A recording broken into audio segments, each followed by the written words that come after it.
Hello Primary 2-3, it's Mrs. Patterson here, and I've got this wonderful story called The Highway Rat written by Julia Donaldson for you today, and I hope you enjoy it.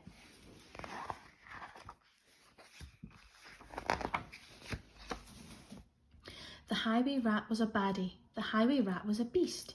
He took what he wanted and ate what he took, his life was one long feast.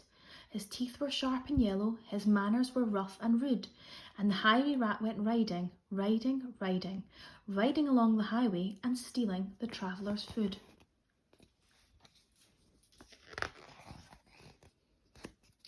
A rabbit came hopping along the road, then stopped with her paws in the air, for blocking her way was the highway rat, who cried out, "Who goes there?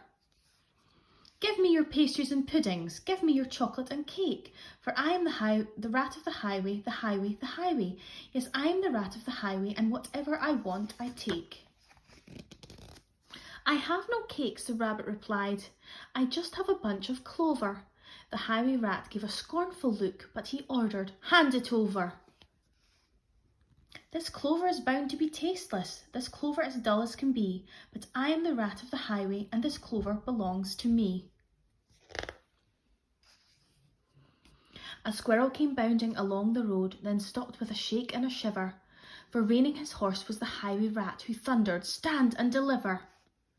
Give me your buns and your biscuits, give me your chocolate eclairs, for I am the rat of the highway, the highway, the highway. Yes, I am the rat of the highway, and the rat thief never shares." "I have no buns," the squirrel replied, "I just have a sack of nuts." The robber snatched the sack and snarled, "I'll have no ifs or buts. These nuts are probably rotten, these nuts are as hard as can be, but I am the rat of the highway, and these nuts belong to me." Some ants came crawling along the road, then stopped with a somersault, for baring his teeth was the highway rat, who bellowed a deafening, "Halt! Give me your sweets and your lollies, give me your toffees and chews. For I am the rat of the highway, the highway, the highway. Yes, I am the rat of the highway, and nobody dares to refuse." "We have no sweets," the ants replied. "We just have this nice green leaf." "Oh, no, you don't, not any more," declared the highway thief. "This leaf is nasty and bitter, this leaf is as thin as can be, but I am the rat of the highway, and this leaf belongs to me." With never a please or a thank you, the rat carried on in his way.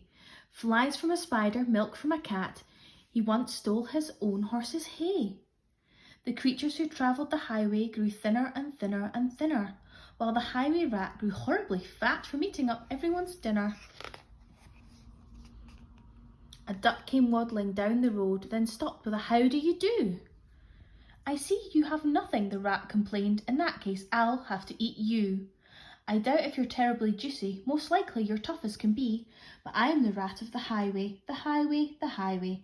Yes, I am the rat of the highway, and I fancy a duck for my tea." "Hang on," quacked the duck, "for I have a sister with goodies you might prefer. I know that she'd love to meet you, and I'm certain that you'd like her. For in her cave, her deep dark cave, right at the top of the hill, are biscuits and buns aplenty, and there you may eat your fill." "Lead on," cried the rat, and they took to the road, which seemed it would never end.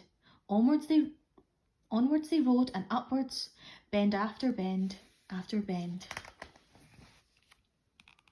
At last they came to a lonely cave, and the duck began to quack. She quacked, "Good evening, sister, sister, sister."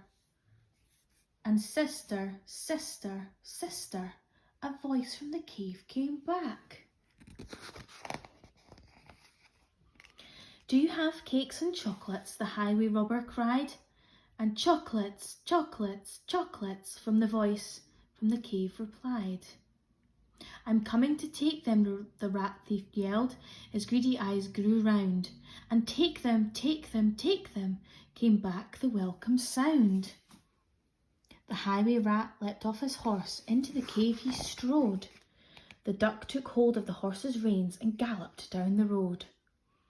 Faster and ever faster, following all the bends, the plucky young duck went riding, riding, riding, galloping down the highway back to her hungry friends. Then they shared out the food from the saddlebags and feasted all night long. Bright were the flames of the bonfire, loud was the music and song. Wild was the moonlight dancing, merry the cheer and chat, for now they could live in freedom, safe from the highway rat.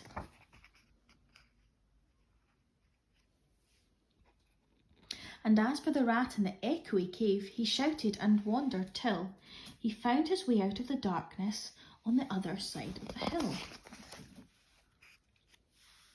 A thinner and greyer and meeker rat, he robs on the road no more, for he landed a job in a cake shop, and they say he works in the cake shop sweeping the cake shop floor. And that is the end of The Highway Rat. I hope you enjoyed that story, Premi 2-3. And if you'd like to, I'd love to hear what you thought about this story, Premi 2-3. So leave a little comment underneath this video on our Teams channel and let me know what you thought of the story. I'll also add some questions and some activity ideas with the video in case you want to do any more work or learning based around the story.